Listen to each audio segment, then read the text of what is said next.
আমরা দুনিয়ার জমিনে আসছিলাম একটা মাধ্যম হয়ে। প্রত্যেকটা মানুষ দুনিয়ার জমিনে একটা মাধ্যম হয়ে আসে। আল্লাহ রাব্বুল আলামিন আমাদেরকে দুনিয়ার জমিনে পাঠিয়েছেন একটা মাধ্যম, সেটা হচ্ছে মা বাবা। মাতা পিতার মাধ্যমেই আমরা দুনিয়াতে আসতে পেরেছি, না অন্য কোনো মাধ্যম? কথা বলেন, কার মাধ্যমে? মাতা পিতার মাধ্যমে। আল্লাহ রাব্বুল আলামিন আমাদের পিতা মাতার ঔরসে আমাদেরকে দুনিয়ার জমিন, এই আলোকিত জমিন আমাদেরকে দেখিয়েছেন। আমরা এক সময় অন্ধকারাচ্ছন্ন, অন্ধকার মায়ের পেটে গর্ভে ছিলাম। এই দুনিয়াটা কেমন আমরা জানি নাই, কিন্তু দুনিয়ার জমিনে আসার পরে এই আলোকিত দুনিয়া আমরা দেখতে পাই। সেটার মাধ্যম হচ্ছে কে? আব্বা এবং আম্মা। এই মাধ্যম আল্লাহ রাব্বুল আলামিন বানিয়েছেন। সন্তান লালন পালন করতে কত যে কষ্ট হয়, এটা ওই ব্যক্তি বুঝে যে সন্তানের বাবা হওয়ার যোগ্যতা অর্জন করেছে। একজন সন্তান ছোটবেলা থেকে শুরু করে লালন পালন, শিক্ষা দীক্ষা, অন্ন বস্ত্র বাসস্থান, চিকিৎসা সবকিছু বহন করে আসতেছে আব্বা এবং আম্মা। ফায়সালা আল্লাহ। আল্লাহ রাব্বুল আলামিন যে ফয়সালা করেন, একজন সন্তান অসুস্থ হয়, ডাক্তারের কাছে নিয়ে যায় কে? বাবা মা, আত্মীয় স্বজন। একজন সন্তান কোনো খানা পিনা খায় না, টেনশন কার? আব্বা আম্মার। একজন সন্তান লেখাপড়া করবে, এই চিন্তা চেতনা একমাত্র বাবা মার অন্তরেই জাগে। বাবা মা রাত দিন 24 ঘন্টা ওই সন্তানের ভবিষ্যৎ নিয়ে দুনিয়ার জমিনে এই সন্তান কিভাবে চলাফেরা করবে শুরু থেকে শেষ পর্যন্ত, অর্থাৎ জন্ম থেকে মৃত্যু পর্যন্ত, এই সন্তানের একটা আলোকিত পথ যদি আব্বা আম্মা না ধরিয়ে দেয়, এই সন্তান কিভাবে চলাফেরা করবে, না হয়তো বেয়াদব হয়ে যাবে। এই জন্য আব্বা আম্মা সব সময় ফিকির করে, আমার ছেলেটাকে আমি স্কুলে পড়াই অথবা মাদ্রাসায় পড়াই, শিক্ষা অর্জন করানো লাগবে, তাহলে সন্তানটা ভদ্র হবে। মা চিন্তা করে তার মেয়েটাকে কিভাবে দুনিয়ার জমিনে ভালো হয়ে চলতে পারে, সেই আচরণ তাকে শিক্ষা দেওয়া হয় পড়ালেখার মাধ্যমে। আর সন্তানের অনুভূতি সবকিছু বুঝেন একমাত্র আব্বা এবং আম্মা, আত্মীয় স্বজনরা। এই সন্তান যখন ধীরে ধীরে ধীরে ধীরে বড় হতে লাগে, আর পিতা মাতার চিন্তা, তারা সব সময় চিন্তিত হয়ে থাকে, আমার সন্তান নাকি কখনো অন্য কোনো ভিন্ন লাইনে চলাফেরা করে, সেই যেন বিপদে না পড়ে। দুনিয়ার জমিনে আমাদের বন্ধু বান্ধবের অভাব নেই। একজন ছাত্র ভাই একজন বন্ধুর সাথে হাঁটতে হাঁটতে তার সাথে আরো একজন বন্ধুর সম্পর্ক, এইভাবে তারা বন্ধু বান্ধব নিয়ে চলাফেরা করে। 10 দিন খাওয়ায় শান্তি, আর একদিন না দেয় গলায় ছুরি ধরতে দেরি করে। নাই এরকম?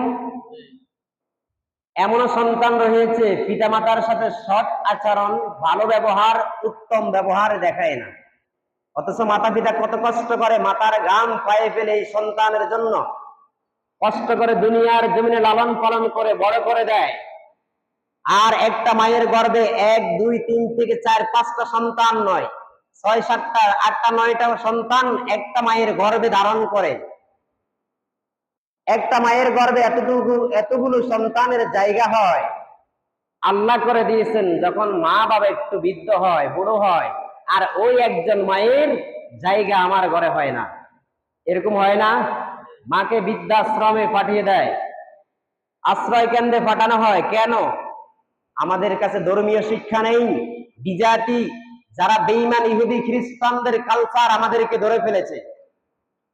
তাদের মাতা পিতার প্রতি যেমন গুরুত্ব নাই, আমাদের মধ্যে আব্বা আম্মার প্রতি এত গুরুত্ব নাই।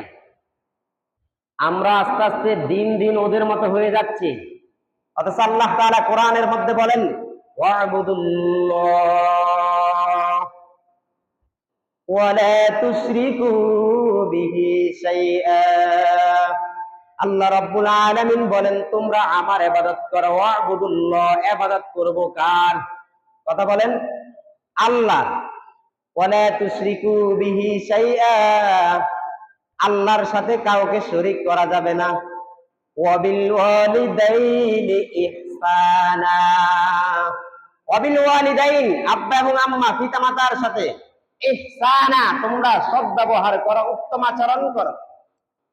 ওয়াবিল কুরবা, এবং নিকটতম আত্মীয়দের সাথে তোমরা সদাচরণ করো, সৎ ব্যবহার করো। ওয়াল ইয়াতামা, যারা এতিম তাদের সাথে তোমরা উত্তম আচরণ করো। আজ আমরা এতিমদের প্রতি খেয়ালও করি না।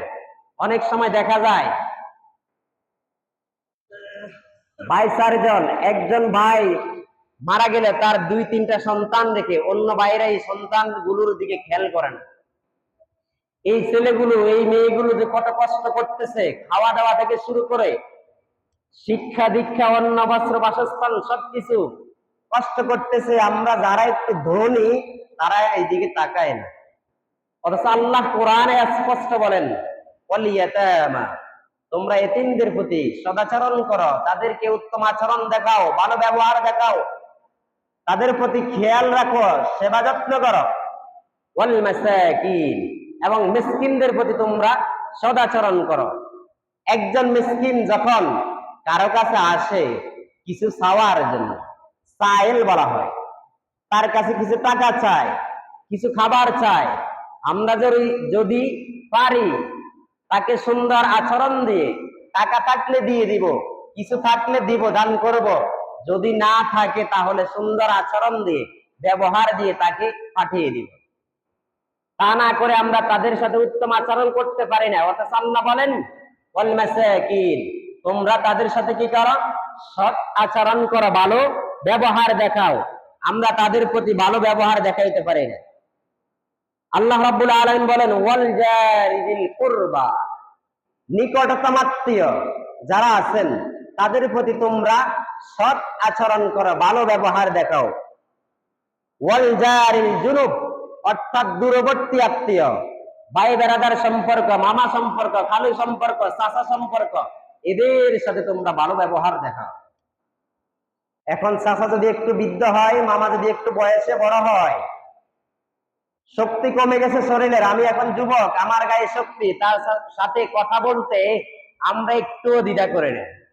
অথচ আল্লাহ বলেন, ওয়াল জারিল কুরবা, দূরবর্তী যারা আত্মীয় স্বজন এদের সাথে তোমরা সৎ আচরণ করো।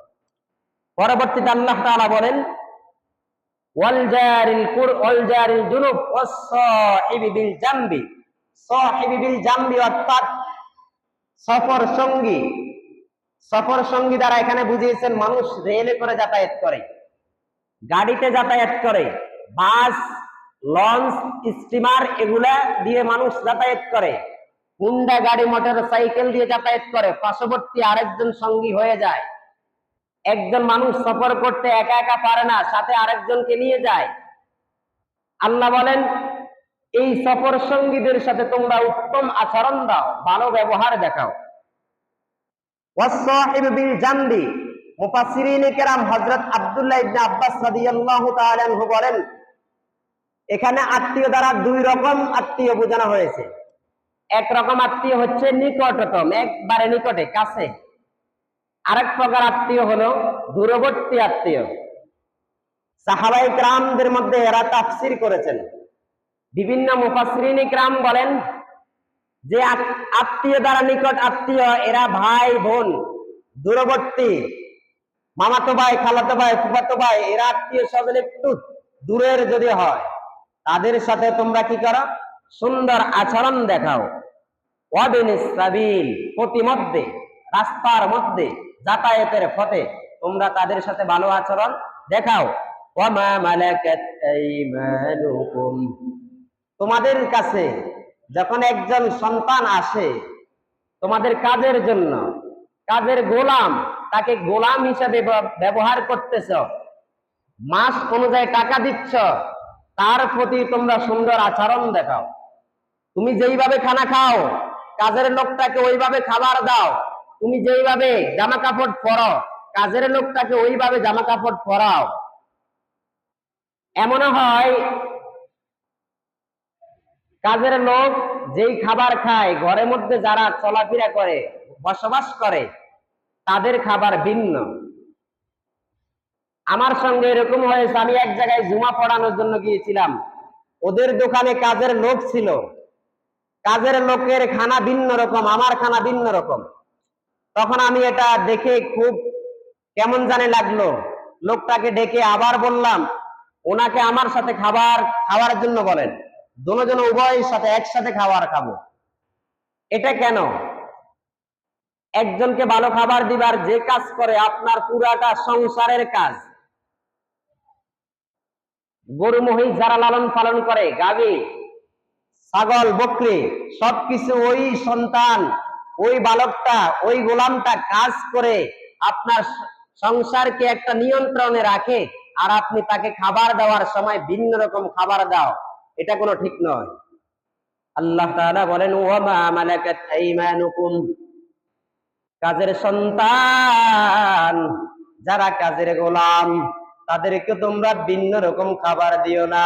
তাদের সাথে সৎ আচরণ করো, ভালো আচরণ করো, উত্তম আচরণ দেখাও। তুমি যেই জামা কাপড় পরিধান করো তার সাথে তাকে সেই জামা কাপড় পরিধান করাও। কারণ এই বান্দা তোমার ঘরে থেকে এইটা একটা ইবাদতের মাধ্যম। তুমি ওই সন্তানকে ভালোভাবে যদি চালাও, আমার মাওলা খুশি হয়। আর যদি তুমি কাজের লোকটাকে কষ্ট দাও, তুমি যেইভাবে চলো এইভাবে চালাও না, আমার মাওলা ওই বান্দার প্রতি নারাজ হয়। নারাজ যদি হয় তাহলে তো আমাদের জন্য জাহান্নাম অনিবার্য।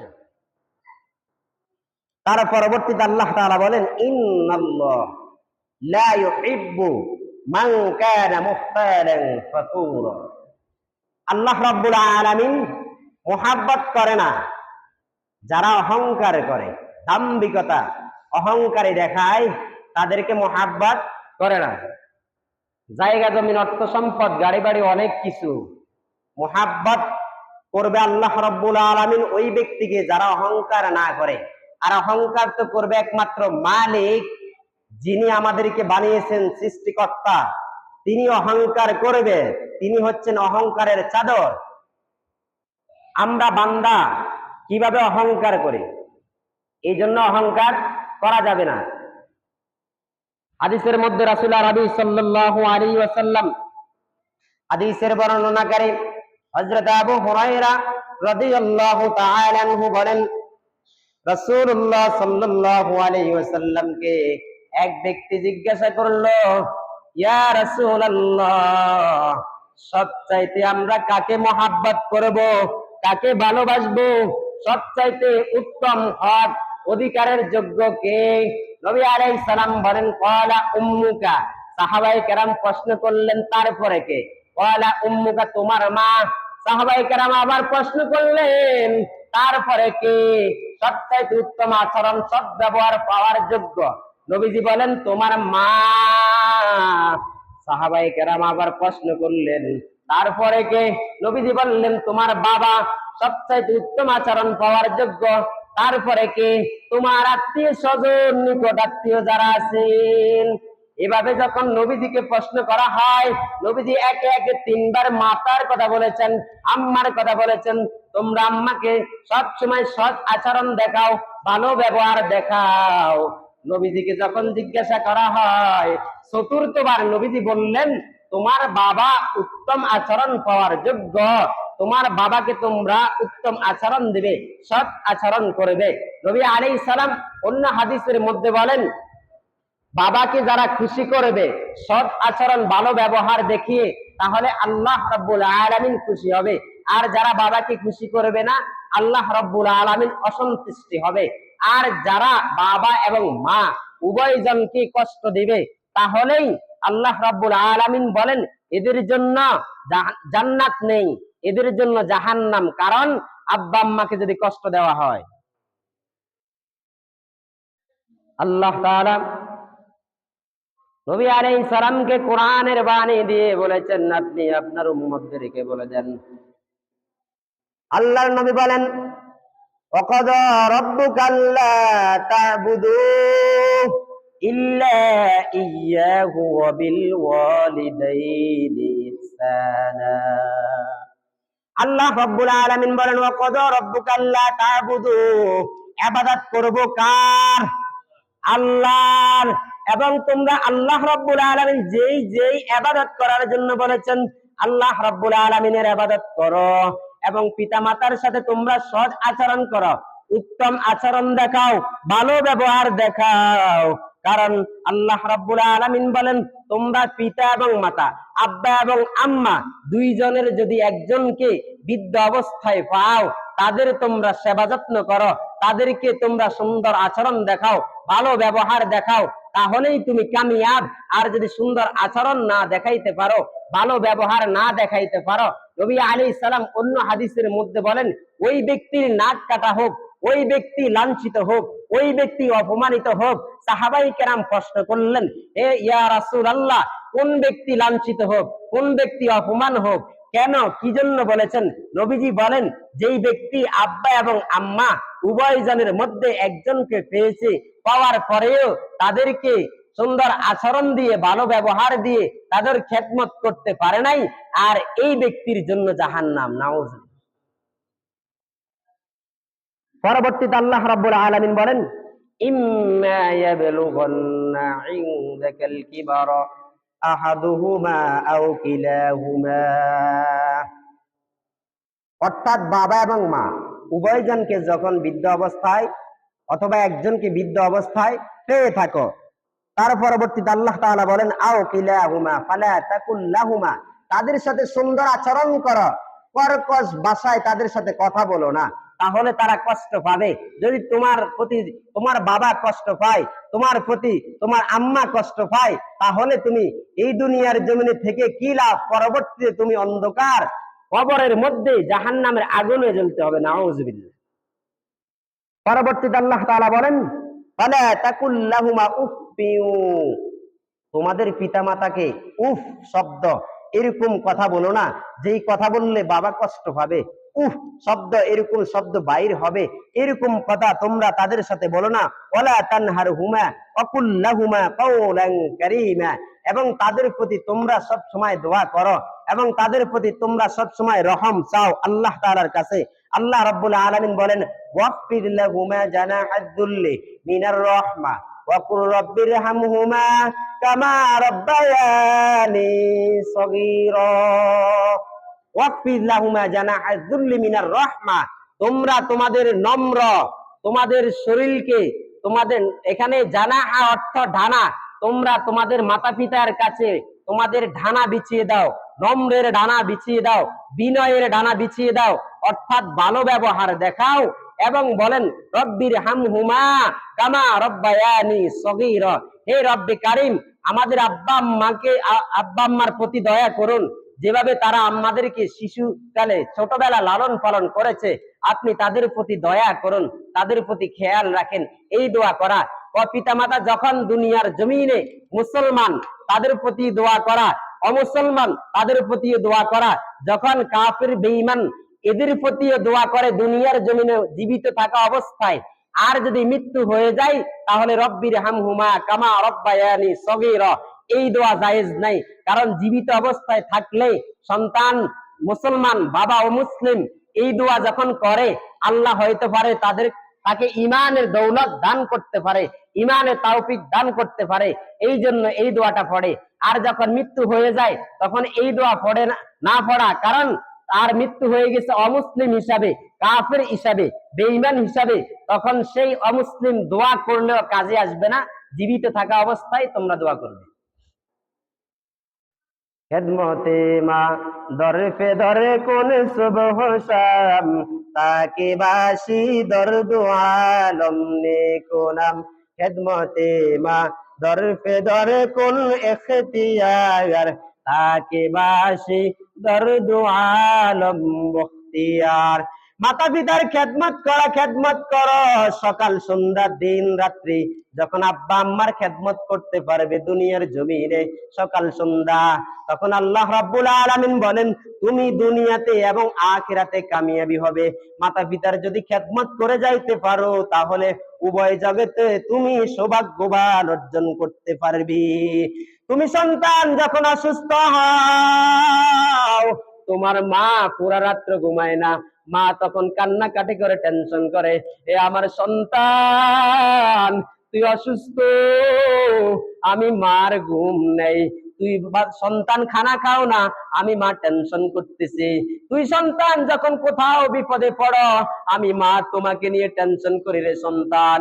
তুই সন্তান যখন অ্যাক্সিডেন্ট হও, আমি মায়ের কাছে খবরটা আগে আসে। এই জন্য সন্তানেরা আব্বা আম্মার প্রতি দয়া করা দরকার। মাতা পিতা কত কষ্ট করে তোমার জন্য। তুমি যখন ঘর থেকে বের হয়ে যাও, দোকানে যাও, মার্কেটে যাও, তোমার আব্বা এবং আম্মা দরজাটা খুলে তাকিয়ে থাকে কখন আমার সন্তানটা আসবে। এই সন্তান মাতা পিতা কত আদর করে রে সন্তান। দুনিয়ার জমিনে সন্তান শিক্ষা দীক্ষা করে অনেক বড় হয়, আলেম হয়, মাস্টার হয়, ডাক্তার হয়, এমপি হয়, মেম্বার হয়, চেয়ারম্যান হয়, মন্ত্রী মিনিস্টার হয়। এরা দুনিয়ার জমিনে যতই বড় হয়, পিতা মাতার কাছে মায়ের সন্তান হিসাবে গণ্যিত। কারণ তুমি দুনিয়ার জমিনে বড় হয়েছো, আলেম হয়েছো, এটা মানুষের কাছে দাম। তুমি মাস্টার হয়েছো, জনগণের কাছে দাম। তুমি একজন ডাক্তার হয়েছো, পাবলিকের কাছে দাম। তুমি যখন মেম্বার হয়েছো, পাবলিকের কাছে দাম। তুমি যখন চেয়ারম্যান হয়েছো, তুমি জনগণের কাছে বড়। তুমি যখন এমপি হও, জনগণের কাছে বড়। আর তুমি মাতা পিতার কাছে তার সন্তান আব্দুল্লাহ, সেই যতই বড় হোক, আব্বা আম্মার কাছে বড় নয়। তাকে আল্লাহ শিক্ষা অর্জন করিয়ে ডাক্তার, মাস্টার, ইঞ্জিনিয়ার, প্রফেসর সবকিছু বানিয়েছেন, সেই জনগণের কাছে বড়। কিন্তু মাতা পিতার কাছে কি সে ডাক্তার? বলেন।